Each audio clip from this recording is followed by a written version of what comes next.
वह वहां से चल दिया और चारपत को गया। नगर के फाटक के पास पहुंचकर उसने क्या देखा कि एक विधवा लकड़ी बिन रही थी। उसको बुलाकर उसने कहा, किसी पात्र में मेरे पीने को थोड़ा पानी ले आ। जब वह लेने जा रही थी तो उसने उसे पुकार के कहा, अपने हाथ में एक टुकड़ा रोटी भी मेरे पास ले लिया। हालेलुया। इसने का जो परमेश्वर का दास था, जो परमेश्वर का नबी था, जो परमेश्वर का भविष्य वक्ता था, उसने उस क्या कर विधवा स्त्री से कहा कि मेरे लिए क्या एक रोटी का टुकड़ा भी लिया। आपको पता उस विधवा स्त्री के घर में आटा तक नहीं था, एक मुट्ठी आटा था। एक मुट्ठी आटा कितना होता है, सिर्फ छोटी सी रोटी बनेगी, और वही आटा था कि वो अपने बेटे को खिला सकती थी और वो खुद खा सकती थी। उसमें आगे क्या लिखा है, जब परमेश्वर का नबी बोलता है, अपने हाथ में एक टुकड़ा रोटी भी मेरे पास ले आ। उसने कहा, तेरे परमेश्वर यहोवा के जीवन की शपथ, मेरे पास एक भी रोटी नहीं है, केवल घड़े में मुट्ठी भर मैदा और कुप्पी में थोड़ा सा तेल है, और मैं एक लकड़ी बीन कर लिए जाती हूँ कि अपने बेटे के लिए उसे पकाऊं और हम उसे खाएं फिर मर जाए। हालेलुया। मैं आपको यहाँ बताना चाहती हूँ कि जो ये विधवा स्त्री थी, इसके घर में आशीषें कैसे आए। आपको पता, उसके घर में एक मुट्ठी आटा था, उसने उसी की रोटी बनाई, लेकिन परमेश्वर का जन वो नबी उसे क्या कह रहा है कि एक रोटी का टुकड़ा मेरे लिए लिया। लेकिन विधवा स्त्री क्या बोल रही है कि एक मुट्ठी ही आटा है, उसे मैं और मेरा बेटा खाएगा और मर जाएंगे। हालेलुया। क्यों बोला उसने इस बात के लिए? क्योंकि उसके घर में कुछ भी नहीं था। हालेलुया। कैसे जीती? लेकिन परमेश्वर का जब दास आपके सामने कुछ बोलता है, या परमेश्वर की दासी आपके सामने बोलती है, परमेश्वर अपने दास और दासी के द्वारा बातचीत करता है। जब परमेश्वर के नबी ने उससे ये बात बोली कि एक रोटी टुकड़ा लिया, परमेश्वर ने उसके पीछे उस विधवा स्त्री के लिए आशीषों को रखा था। मैं आगे बढ़ना चलूंगी। एहलिया ने उससे कहा, मत डर, जाकर अपनी बात के अनुसार कर, परंतु पहले मेरे लिए एक छोटी सी रोटी बनाकर मेरे पास लिया, फिर इसके बाद अपने और अपने बेटे के लिए बनाना। देखो, वो विधवा स्त्री बोली कि मेरे पास एक मुट्ठी आटा है और कुछ नहीं है, लेकिन परमेश्वर का नबी बोलता है कि पहले मेरे पास एक रोटी ले आ। हालेलुया। फिर उसके बाद तो उसके लिए भी बनाना। अब ध्यान से सुनना, क्या कह रहा परमेश्वर का दास कि पहले मेरे लिए एक रोटी बना के लिया, फिर उसके बाद बनाना किसके लिए? अपने बेटे और अपने लिए। मतलब परमेश्वर ने अपने दास के द्वारा कुछ कहना चाहा था, उस आशीष को उड़ेलना चाहा था। आपको पता है, जब उस स्त्री ने परमेश्वर की नबी की बात को सुना और वो एक रोटी ही बची थी, वो अपने बेटे को भी नहीं खिलाया और अपने आप भी नहीं खिलाया, परमेश्वर के नबी के पास लेके गए और उसको खिलाया।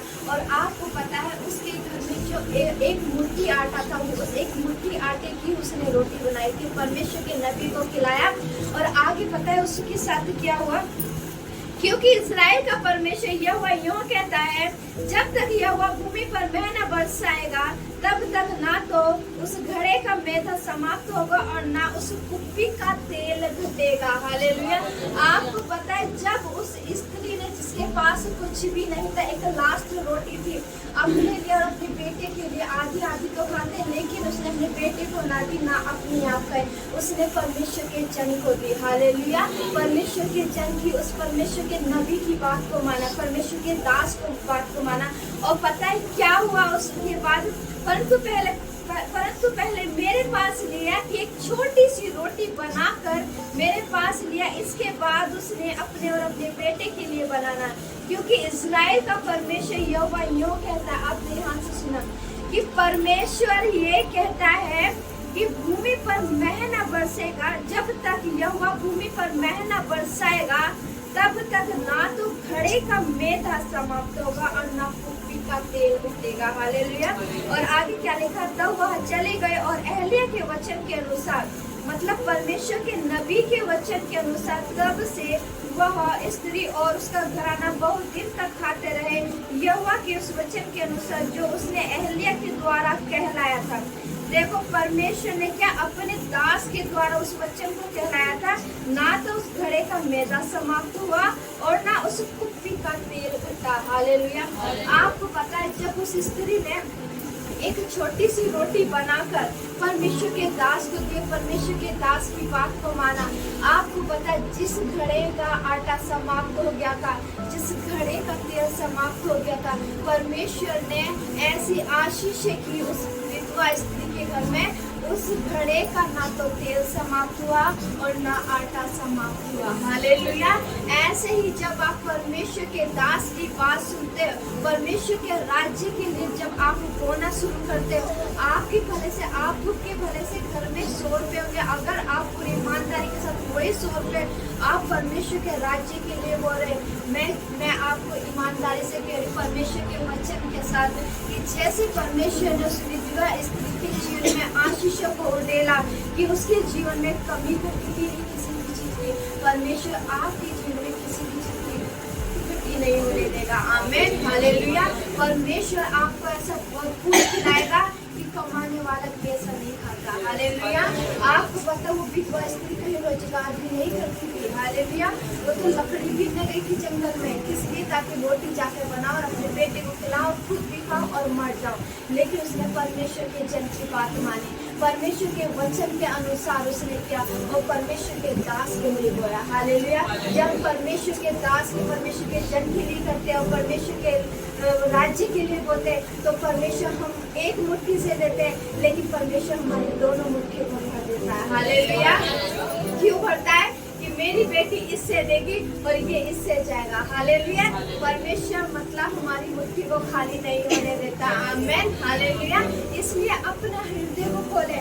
आपको पता है कहीं ना कहीं आशीष है हमारे जीवन में, हमें अपने जीवन का हर चीज का 10% देना जरूरी है। जब हमारे परमेश्वर ने बताया आपको मुझे इसलिए बनाया, परमेश्वर किसी को भी बना सकता था अपनी आराधना करने के लिए। हालेलुया।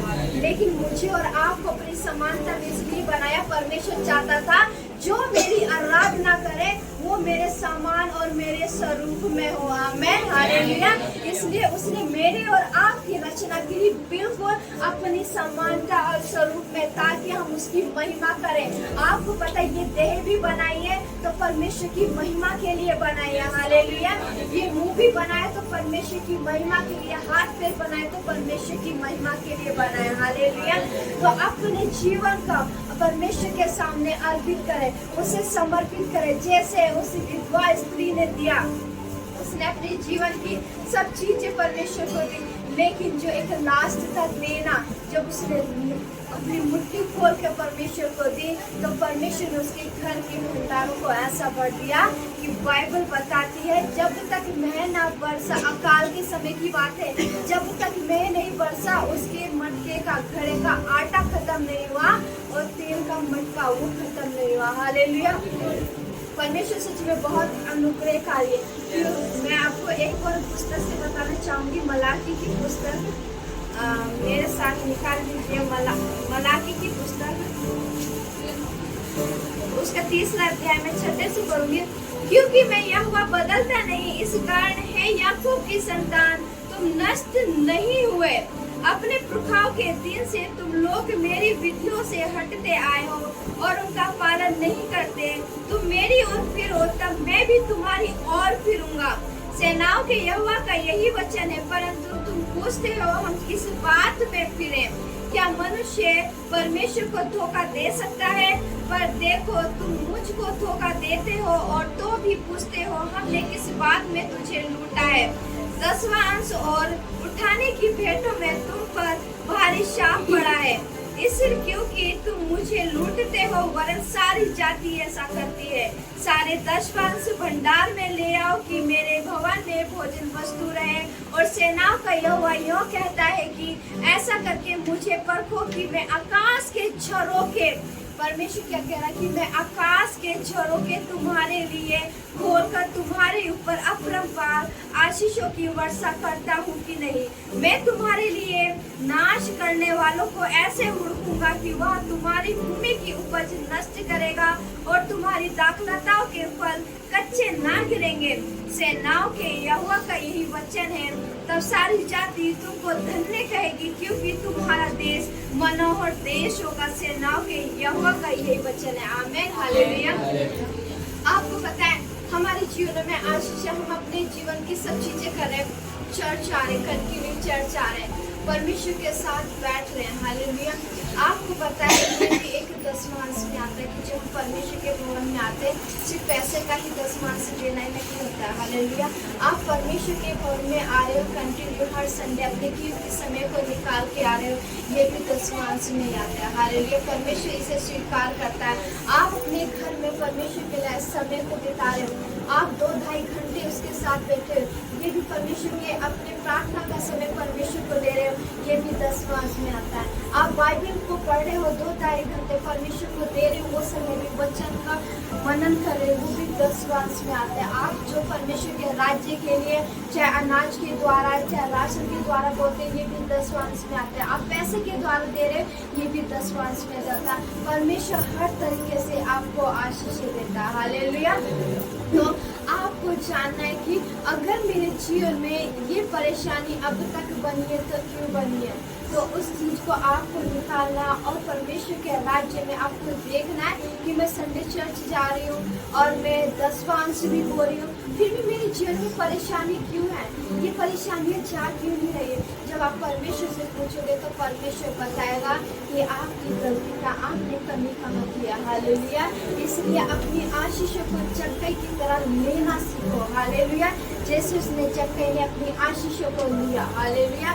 जब आप अपनी आशीषों को लोगे, बरकतें आपके जीवन में आएगी। हालेलुया।